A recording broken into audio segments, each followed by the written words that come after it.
અરે ડોક્ટર સાહેબ, તમે મારી બેનનો ઈલાજ કરવા આવ્યા છો અને વચ્ચે વચ્ચે તમે બેભાન પડી જઈશો તો અમે ક્યાં જઈશું? એનો ઈલાજ મારી પાસે છે. એને એક ફડાકો મારો ને એટલે ઊભા થઈ જાય. હા, ઈ બધું તમે તમારા દવાખાનામાં જઈને કરજો. પેલા મારી બેનનો ઈલાજ કરો ડોક્ટર સાહેબ. આ પાછું ઈને ઈ થઈ ગયું બધું.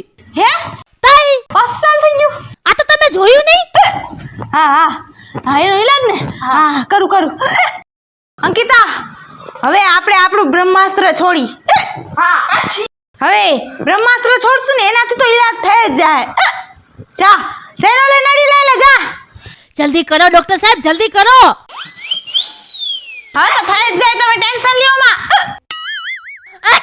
મને તો કાંઈ સમજાતું નથી આ ડોક્ટર સાહેબ.